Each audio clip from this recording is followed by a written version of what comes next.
بسم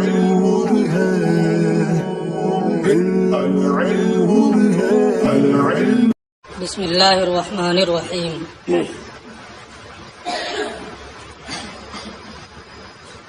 مع توجیہ للکلام فی تنقیہ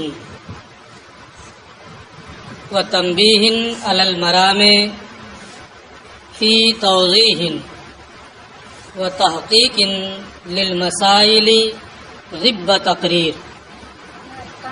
جو پڑھا ہوں وہی صحیح ہے۔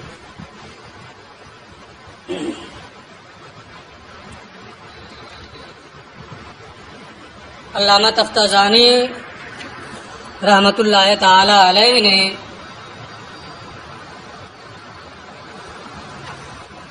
اب تک یہ بیان کیا ہے کہ علامہ عمر بن محمد نصفی رحمۃ اللہ تعالی علیہ کی کتاب جس کا نام العقائد ہے، یہ بہت عمدہ، بہت اچھی اور تحقیقی کتاب ہے۔ اس لیے انہوں نے علامہ تفتازانی نے یہ ارادہ کیا کہ اس کی شرح لکھ دیں، جس سے اس کے مشکل مباحث کی تفصیل ہو جائے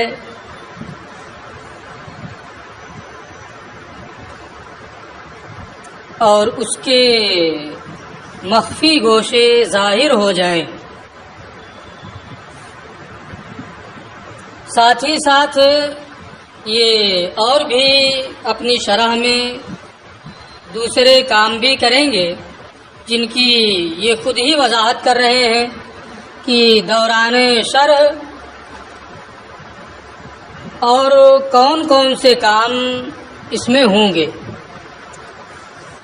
چنانچہ انہوں نے فرمایا مع توجیہ للکلام فی تنقیہ،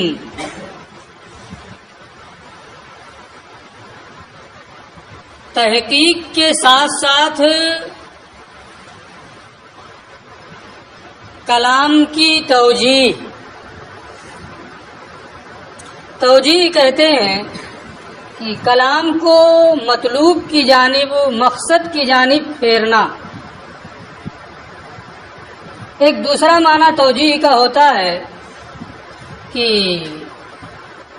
کسی کلام کے وجوہ صحت میں سے وجہ صحت کو بیان کرنا۔ اس کے صحت کی کتنی صورتیں ہو سکتی ہیں، تو اس کے وجہ صحت کا استخراج، یہ بھی ایک معنی توجیہ کا ہوتا ہے۔ یہاں دونوں معنی ممکن ہے،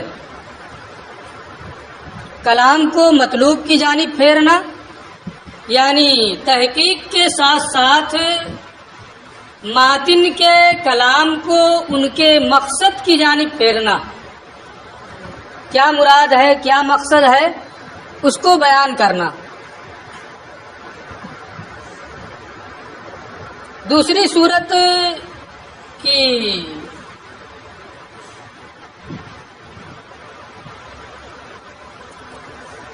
ماتن کا جو کلام ہے اس کے وجہ صحت کو نکالنا، اس کے صحیح ہونے کی صورت کیا ہے۔ تو دونوں معنی یہاں پر ممکن ہے۔ یہ بھی ہو سکتا ہے کہ پہلے والی صورت میں کلام شارح کو مراد لیں اور دوسری والی صورت میں کلام ماتن کو مراد لیں۔ مع توجیہ للکلام فی تنقیہ، توجیہ کلام کے ساتھ ساتھ تحقیق بھی پیش کرنا۔ وتنبیہ علی المرام فی توضیح، اور مسائل کی توضیح میں مقصد پر تنبیہ کرنا۔ جو مسائل بیان ہوں گے ان کی توضیح کریں گے اور ماتن کا مقصد کیا ہے اس مقصد پر تنبیہ بھی کریں گے۔ وتحقیق للمسائل غب تقریر، اور ماتن کے کلام کی تقریر کے بعد، الغبو کا معنی بعد ہوتا ہے، پیچھے،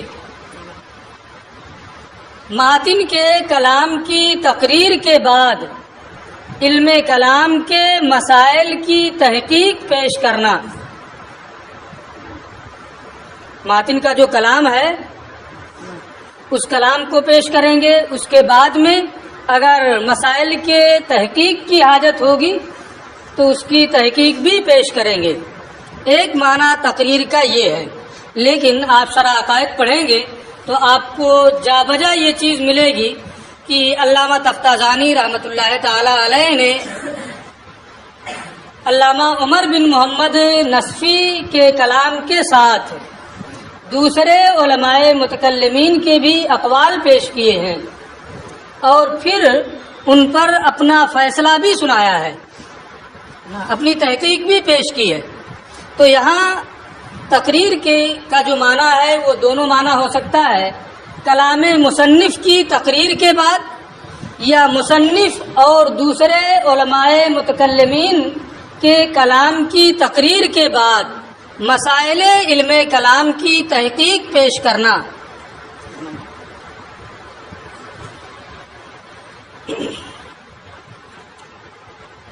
تحقیق کہتے ہیں کہ مسائل کو دلائل کے ذریعے ثابت کرنا، مسائل کو دلائل کے ذریعے ثابت کرنا۔ تو اب کسی کا بھی کلام ہو علماء متکلمین میں سے یا خود ماتن کا کلام ہو، اس کلام کو پیش کرنے کے بعد مسائل کو ان کی دلیلوں کے ذریعے سے ثابت کرتے ہیں۔ یہ علامہ ابن حاجب کا طریقہ ہے، خود یہ یہاں پر اپنا طریقہ بیان کر رہے ہیں۔ وَتَدْقِيقٍ لِلدَّلَائِلِ اِثْرَ تحریر، اور تحریر کے پیچھے دلائل کی باریکی کو بیان کرنا، دلائل کی تنقیح کرنا۔ تحقیق کا معنی ہوتا ہے کہ ان پوشیدہ امور کو نکالنا جن کا سمجھنا مشکل ہے۔ تحقیق کا ایک معنی ہوتا ہے کہ دلائل کے مقدمات کو ثابت کرنا اور ان پر وارد ہونے والے اعتراضات کا دفاع کرنا۔ تو اب پہلے تو انہوں نے یہ کہا کہ مصنف اور علماء متکلمین کے کلام کی تقریر کے بعد مسائل کی تحقیق، یعنی مسائل کے دلائل کی تحقیق پیش کریں گے، اور پھر یہ کہہ رہے ہیں کہ تحریر مسائل کے بعد ان مسائل کے جو دلائل ہیں اور دلائل کے جو مقدمات ہیں، صغرا ہو کبرا ہو، ان مقدمات کو ثابت کریں گے، اور اگر ان مقدمات پر کسی کا کوئی اعتراض ہوگا تو ان مقدمات کے پر ہونے والے اعتراضات کے بھی جواب دیں گے۔ وَتَدْقِيقٍ لِلدَّلَائِلِ اِثْرَ تحریر، اور تحریر کے پیچھے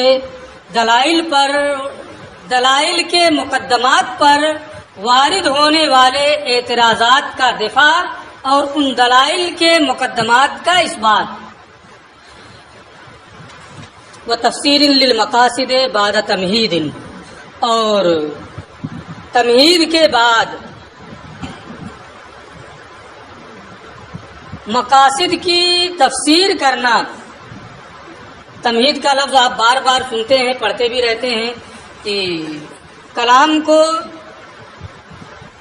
اس کلام کو پیش کرنا جس پر مقصود موقوف ہو۔ کوئی چیز ثابت کرنا ہوتا ہے تو کچھ مقدمات، کچھ تمہیدی گفتگو ذکر کی جاتی ہے تاکہ آنے والی گفتگو کو اس کی روشنی میں سمجھنا آسان ہو جائے۔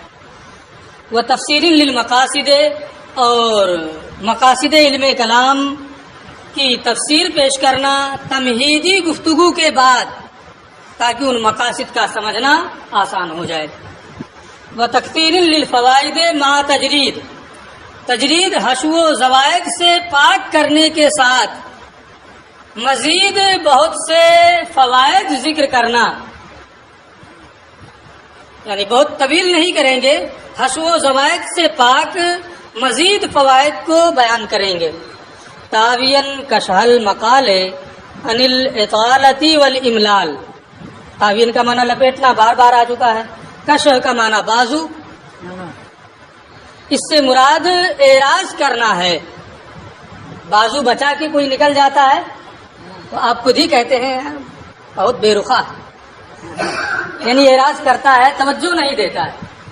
تو تعوین کشال مقال عن الاطالة والاملال، طوالت اور اکتاہٹ میں ڈالنے والی گفتگو سے اعراض کرتے ہوئے.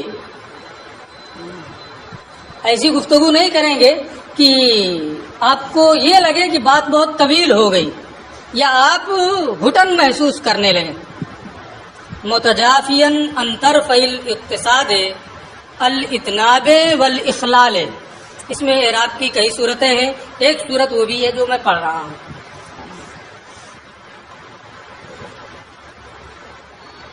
الاقتصاد کا معنی میانہ روی،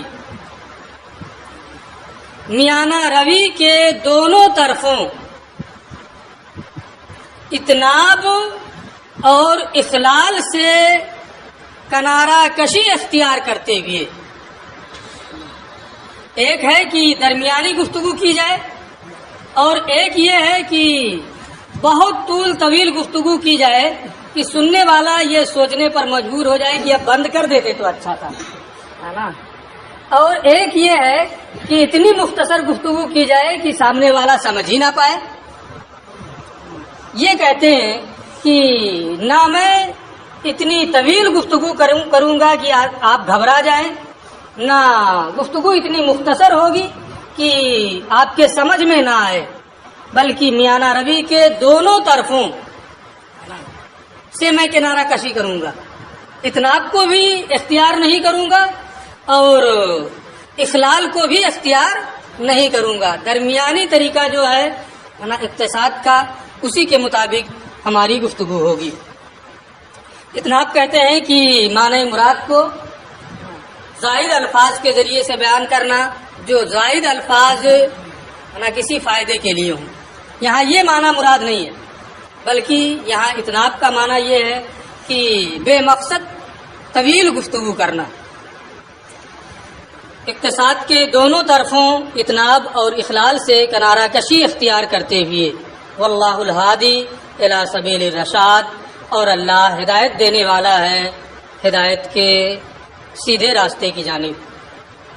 والمسئول لنیل العصمت والسداد، اسی سے حفاظت اور درستگی پانے کی درخواست ہے. وہ حسبی و نعم الوکیل، وہ میرے لیے کافی ہے اور بہترین کارساز. علم ان الاحکام الشرعیہ، جان لے کہ شرعی احکام، احکام یہ حکم کی جمع ہے. اس کی کچھ تفصیل ہم اس سے پہلے کر چکے ہیں. ایک معنی میں نے اس سے پہلے کسی درس میں یہ بتایا تھا، خطاب اللہ تعالی المتعلق بافعال المکلفین اقتضاء بالاقتضاء او التخیر، اور اس کی پوری وضاحت بھی میں نے کی تھی. اس لیے یہاں اسی گفتگو کا آپ اعادہ کر لیں، دوبارہ اسے بتانے کی ضرورت نہیں ہے. ایک معنی یہ بتایا تھا، اس کی وضاحت بھی ہو چکی ہے. ایک معنی حکم کا ہوتا ہے کسی ایک امر کو دوسرے امر کی جانب منسوب کرنا، نسبت و امر الی امر آخر. ایک امر کی دوسرے امر کی جانب نسبت کرنا ایجاباً اور سلباً، وہ ایجاب کے طریقے پر ہو یا سلب کے طریقے پر ہو، یعنی نسبت ہو صرف، ہے نا.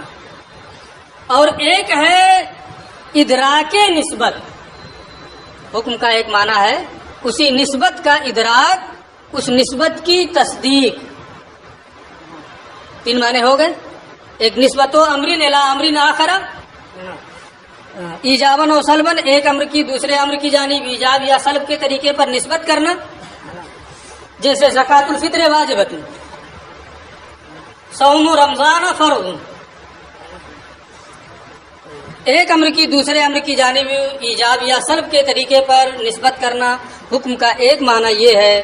دوسرا معنی یہ ہے کہ ادراک و تلک النسبہ، اسی نسبت کا ادراک کرنا، اسی نسبت کی تصدیق کرنا کہ وہ نسبت واقع ہے یا واقع نہیں ہے۔ یہاں اس عبارت میں حکم سے مراد تصدیق ہے، ادراک نسبت، نسبت کی تصدیق۔ اس کا معنی ہوگا کہ ان الاحکام الشرعیہ، جو چیزیں شریعت سے مستفاد ہیں ان کی تصدیق کرنا۔ شرعی احکام، شرعی تصدیقات، خواہ وہ اعمال سے متعلق ہوں یا عقائد سے متعلق ہوں۔ ان الاحکام الشرعیۃ، شرعی احکام، شرعی تصدیقات۔ اب یہاں ایک صورت ہے شرعیہ کی، وہاں علم شرائع میں ہے نا شریعت کی وضاحت میں کر چکا ہوں، اور یہاں شرعیہ کا لفظ ہے، اس کا معنی ہے کہ جو چیزیں شریعت سے ماخوذ اور مستفاد ہوں،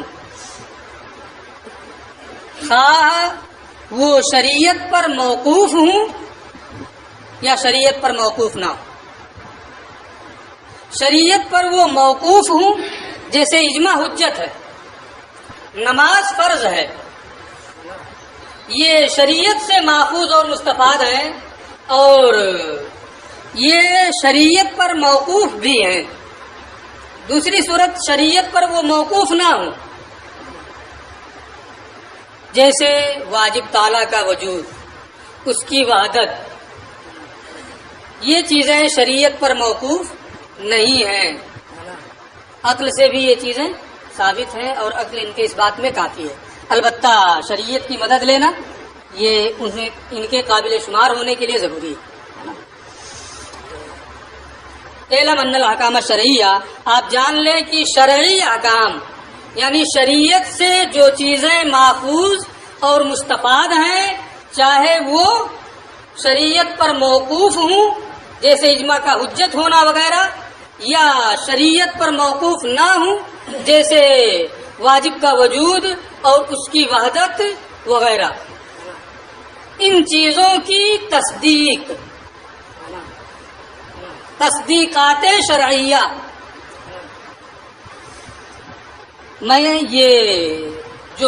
میں سمجھتا ہوں کہ یہ بہتر ہے، میں وہ معنی بتا رہا ہوں، آپ کے حاشیے میں یا آپ کے اور کسی شرح میں پڑھیں، ہے نا، کوئی اور معنی کوئی بتا کر کے راجح کر رہا ہو، ٹھیک ہے، وہ ان کا اپنا طریقہ ہے نا۔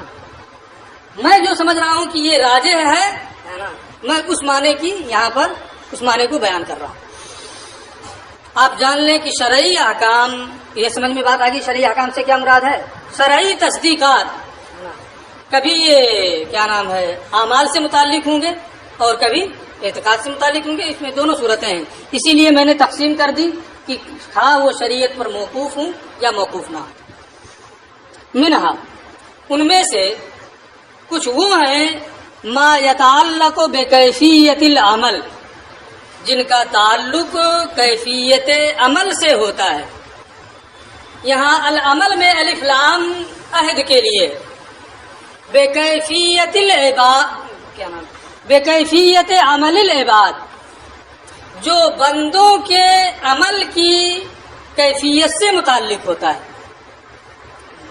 یہاں مکلف کے عمل کی کیفیت سے متعلق ہوتے ہیں، یہ معنی مراد نہیں ہے، اس لیے کہ آپ قدوری پڑھ چکے ہیں۔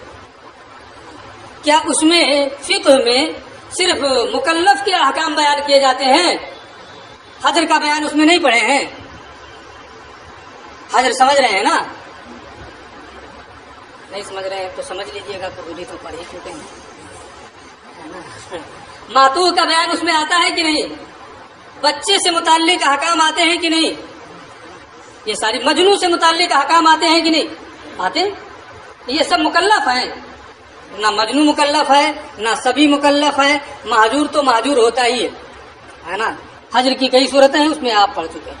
تو اگر اس کو مکلف کے عمل کی کیفیت سے متعلق ہوتے ہیں، اس کی یہ تفسیر کی جائے تو غیر مکلف لوگوں کے عمل سے جو چیزیں متعلق ہوتی ہیں جن کا بیان فقہ وغیرہ میں آتا ہے وہ چیزیں خارج ہو جائیں گی، حالانکہ وہ سب کے سب شامل ہیں۔ اس لیے اس میں الف لام جو ہے اس سے مراد عباد ہے، مکلف نہیں۔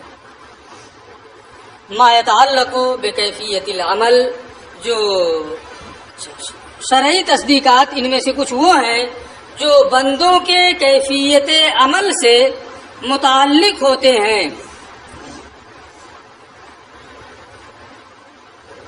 وتسمى فرعیہ و عملیہ، جو بندوں کے کیفیت عمل سے شرعی احکام متعلق ہوتے ہیں ان کا نام فرعیہ اور عملیہ رکھا جاتا ہے۔ ان کا نام فرعیہ اس لیے رکھا جاتا ہے کہ وہ ان قواعد سے مستخرج ہوتے ہیں جو قواعد کتاب و سنت سے ماخوذ ہیں، جن قواعد کو کتاب و سنت سے اخذ کیا گیا ہے۔ تو کیونکہ کتاب و سنت سے مستخرج قواعد سے یہ لیے جاتے ہیں، اس لیے یہ ان کی فرع ہوئے، تو ان کو فرعیہ کہا جاتا ہے۔ جیسے آپ نے اصول الشاسی میں ایک بحث پڑھی ہوگی کہ خاص بین بنفس ہی ہوتا ہے، پھر نور الانوار میں پڑھیں گے۔ خاص بین بنفس ہی ہوتا ہے، وہ بیان کا احتمال نہیں رکھتا ہے۔ ارے خاص الخاص نہیں، مطلق خاص، کیا پڑھا ہے؟ خاص بین بنفس ہی ہوتا ہے، وہ بیان کا احتمال نہیں رکھتا ہے۔ یہ بحث اس میں آپ نے پڑھی ہے۔ پھر اس کی ایک مثال ہے، الطہارۃ لیست بشرط فی الطواف، کہ طواف میں طہارت شرط نہیں ہے۔ کیوں؟ اس لیے کہ اللہ کا حکم ہے وَلْيَطَّوَّفُوا بِالْبَيْتِ الْعَتِيقِ، خانہ کعبہ کا طواف کرو، طواف کا حکم ہے۔ اگر اس کی یہ ہو کہ اس کا بیان ہے احادیث میں کہ طواف و صلاۃ، طواف نماز ہے، اس لیے جیسے نماز میں طہارت شرط ہے طواف میں بھی طہارت شرط ہے، تو یہ نص کی تبدیلی ہوگی، اور خاص کو اس کے حکم سے بدلنا یہ جائز نہیں ہے۔ اس لیے خاص بین بنفسی ہوتا ہے، بیان تغییر کا وہ احتمال نہیں رکھتا ہے، اور جب بیان کا وہ احتمال نہیں رکھتا ہے تو اسی سے یہ مسئلہ ثابت ہوا کہ طہارت میں طواف میں طہارت شرط نہیں ہے۔ اور بھی اس میں نور الانوار آپ پڑھیں گے تو اس کی 7 تفریعات آئیں گی، اس موضوع پر 7 تفریعیں، 7 مسائل آئیں گے۔ ایک مسئلہ میں نے بتایا ہے، باقی نور الانوار کے لیے ہے نا محفوظ رکھیں، جب کتاب پڑھیں گے تو اس میں ساری چیزیں آ جائیں۔ وہ عملیہ، اور ان کو عملیہ بھی کہا جاتا ہے کیونکہ یہ کیفیت عمل سے متعلق ہیں۔ کیفیت عمل سے متعلق ہونے کی بنیاد پر ان کو عملیہ بھی کہا جاتا ہے۔ ومنہا، اور شرعی احکام میں سے کچھ وہ ہیں ما یتعلق بالاعتقاد، جن کا تعلق اعتقادیات سے ہے، وہ تسمى اصلیہ، اور انہیں اصلیہ کہا جاتا ہے۔ اعتقادیات کے اصلی ہونے کی وجہ میں اس سے پہلے بتا چکا ہوں، اس سے پہلے ہی والے درس میں ہم بتا چکے ہیں کہ اگر اللہ عز و جل ہی کی معرفت نہیں ہے، اللہ کی وحدانیت ہی پر ایمان نہیں ہے، تو سجدے پہ سجدہ کرتا رہے کوئی مطلب ہے؟ کوئی فائدہ نہیں ہے نا۔ اس لیے اعتقادیات سے متعلق جو شرعی احکام ہیں، شرعی تصدیقات ہیں، ان کو اصلی کہا جاتا ہے۔ وہ اصلی ہیں جو کیفیت عمل سے متعلق ہے، وہ اسی پر موقوف ہے۔ ان کا صحیح ہونا، قابل شمار ہونا، یہ اسی صورت میں ہوگا جب یہ درست ہوں گے، اعتقاد صحیح ہوگا۔ ومنہا ما یتعلق بالاعتقاد وتسمى اصلیہ، کچھ وہ ہیں جو اعتقادیات سے متعلق ہیں اور انہیں اصلیہ کہا جاتا ہے۔ اور اعتقادیہ بیچ میں فل اسٹاپ دے دیا ہے، اعتقادیہ بھی کہا جاتا ہے چونکہ کیفیت اعتقاد سے متعلق ہے، اس لیے اعتقادیہ کہا جاتا ہے۔ والعلم المتعلق بالاولی، پہلی قسم سے جو علم متعلق ہے یعنی کیفیت عمل سے جو علم متعلق ہے، یسمى علم الشرائع والاحکام، اسے علم شرائع اور علم احکام کا نام دیا جاتا ہے۔ علم شرائع اور علم احکام بین ہی یہی لفظ اس سے پہلے آ چکا ہے، صفحہ 22 پر علم الشرائع والاحکام، وہیں پر ہم اس لفظ کی وضاحت کر چکے ہیں۔ آپ اس درس کو یاد کر لیجئے، اس لفظ کی وضاحت ہو جائے گی۔ والعلم المتعلق بالاولی، پہلے علم سے متعلق، وہ علم جو پہلی صورت سے متعلق ہے یعنی کیفیت عمل سے متعلق ہے، اسے علم شرائع اور علم احکام کہا جاتا ہے۔ اصول فقہ، علم اصول فقہ اور علم فقہ کہا جاتا ہے۔ وہاں میں نے وضاحت کرتے ہوئے کہا تھا کہ علم شرائع اور احکام سے کیا مراد ہے؟ فقہ اور اصول فقہ کا علم۔ لما انہا لا تستفاد الا من جہت الشرع، علم شرائع اور احکام کیوں کہا جاتا ہے؟ لفظ و نشر مرتب کے طریقے پر۔ علم شرائع کیوں کہا جاتا ہے؟ اس لیے کہ وہ چیزیں شریعت کی جانب ہی سے ماخوذ اور مستفاد ہوتی ہیں۔ علم شرائع کیوں کہا جاتا ہے؟ کیونکہ وہ چیزیں شریعت کی جانب سے ماخوذ اور مستفاد ہوتی ہے۔ کوئی بھی فعل ہو